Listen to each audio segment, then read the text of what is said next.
Kurt Kawamoto, known for his work to promote the use of barbless circle hooks through the National Marine Fisheries Service, has been a commercial fisherman for more than 30 years. It's what he's loved doing his whole life. When I was a little kid, my parents, my dad, he worked for the plantation, Ever Plantation, and he never had any patience, so he was not a fisherman. He was a ball player. But my mom came from Hilo, and she always used to tell me stories about going torching and fishing and all of this stuff, so it really piqued my interest. And once in a while, like maybe once a year, we'd convince my father to take us fishing, bamboo pole fishing, and that really got me hooked. And remember the gold bond stamps?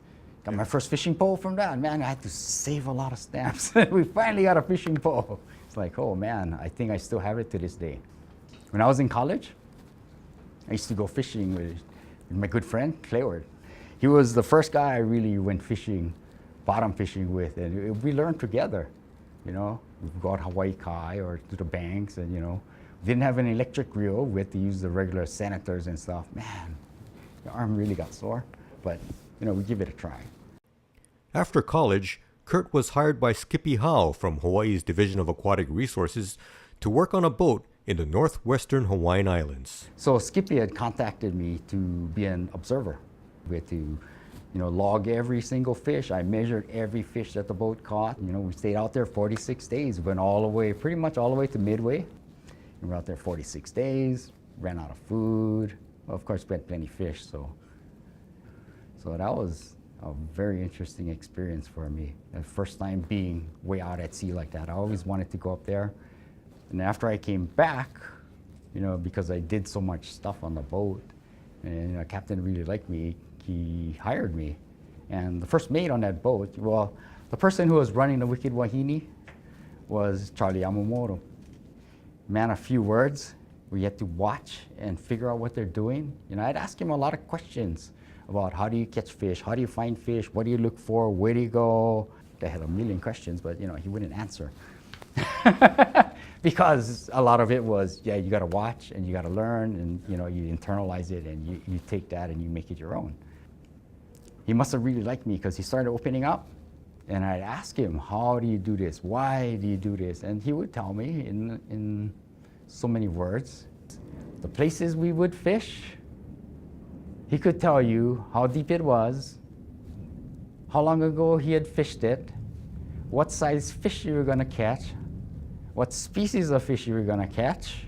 Every single spot we stopped at, I asked him, and he could tell me, and that's exactly what we caught.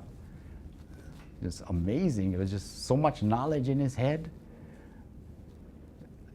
What I learned from Charlie, the way he fished up there, because he was an Onaga fisherman, one of the top Onaga fishermen in the main islands, when we'd go up there and fish, we never targeted Onaga.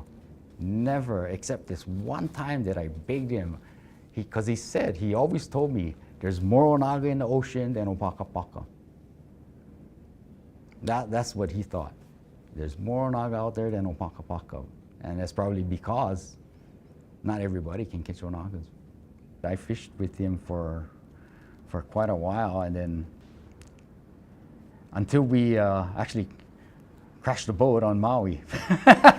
And then he switched to a smaller boat, a sampan. Sometimes we'd go fish Nihao or Kaula Rock, but most times we would head down to Maui or the banks or places like that. So I've pretty much fished from South Point all the way up to almost to Midway. Charlie was really amazing. These old-time guys, because they didn't have electronics. Everything was like up here. And we go out in the middle of the night towards the banks, and he tells me, okay, we're gonna fish third finger this time.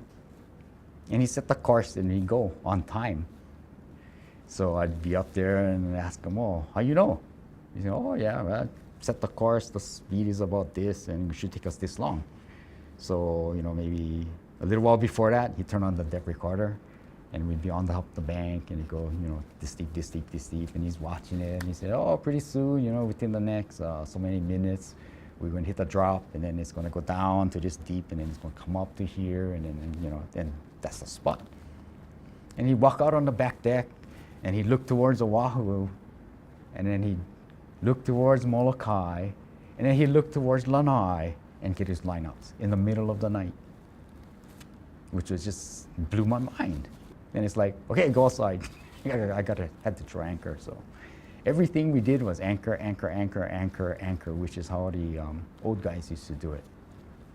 And you know, when we fished Onaga, we didn't fish on the bottom. You let out the line because there's no line counters or anything. You hit the bottom, you pull up. He always told me, pull up 10 fathoms. Pull up 10, hold the line, and we'd wait. And then, you know, if the fish bit, it's like, oh, guaranteed we're gonna anchor there. And then we always try to bring the fish higher and higher and higher. You know, fish segregate by size off the bottom because the small ones need to hide. So the higher you can get them, usually the larger the fish are, they're going to be higher in the water column because they don't have anything to fear as much as a small fish, yeah? And if you're using palu, what happens is the more aggressive biting fish are going to come up for that palu. So now you got them even closer to the surface. It takes you less time to turn that rig around and catch more fish. So you got to cover the water column wherever they were.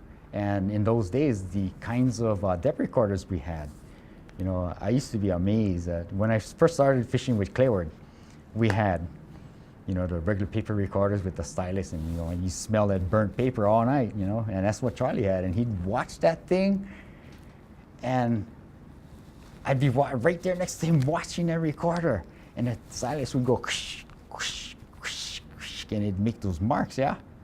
And I wouldn't even see anything, and he goes, "That's the spot right there." That's the ledge right there. It's like, what? I wouldn't see anything, but he was watching where it was, you know, igniting and stuff. And it was just a little bit because the boat's moving, and just, you know, the ledge might only be a boat length or something, you know. And that's the kind of stuff that he was targeting. You know, structure, because we couldn't see fish, structure was very important. Structure was everything. We fish a lot of structure. Even to this day, when we go out, we fish a lot of structure because that's where the fish are gonna be. Caring for the fish after it was landed was just as important as finding and catching them. Well, after you catch the fish, you kill it, throw it in the brine box. After it got stiff, you know, what you're trying to do is actually chill the fish down enough so when you actually pack it in the dry packet in the ice, you know, if the fish is warm and you pack ice on it, it's gonna make a little envelope, it's gonna melt the ice around it, yeah? That brining process was so important for that. And then, you know, so the ice will all stay soft. And when we came back, we unpacked them all. I had to break the ice. Nowadays, guys are lazy. What they do is they shoot it down with water. And I would have gotten killed from my captain if I did that, because what you're doing is you're changing the temperature, you're spoiling the fish. We try so hard. In the old days, guys would get on you if you didn't carry the fish with two hands. You just grab them like this and shake them around and throw them in and stuff. Oh, bro, that is not happening. You respect that fish because you caught it, you killed it, somebody's gonna eat it. You need to respect that fish. You carry it like this and you put it in there carefully. The great care taken in bringing back high-quality fish paid off in ways that couldn't be calculated. Kurt, along with Ed Ebisui Jr., would go the extra mile to share what they had. There was times when, you know, people ask us for fish because they're having a party or a wedding or whatever, so we would always go out for them, you know, no problem. When it came down to Christmas and New Year's time, when most of the fishermen were giving away fish because, you know, to thank all the people that helped them out in a year, or your relatives or your neighbors, we would make special trips. Didn't matter how much it was selling for at the auction, we would make a special trip in that week before Christmas and the week before New Year's. We'd make like maybe 3 trips. 2 trips we would sell, and 1 trip we'd just give it all away, no matter how much the price was, no matter how much fish we caught, whether it was, you know, 200 pounds, 300 pounds, or what. And we'd just give that away. And we did that for years.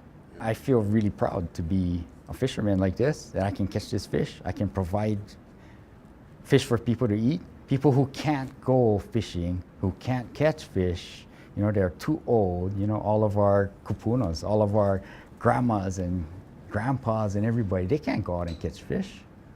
You know, people seem to hate fishermen now In the old days, they were very respected because they could provide for the community. And I feel a lot of pride in that we can do it. And we give away all this fish. We share a lot.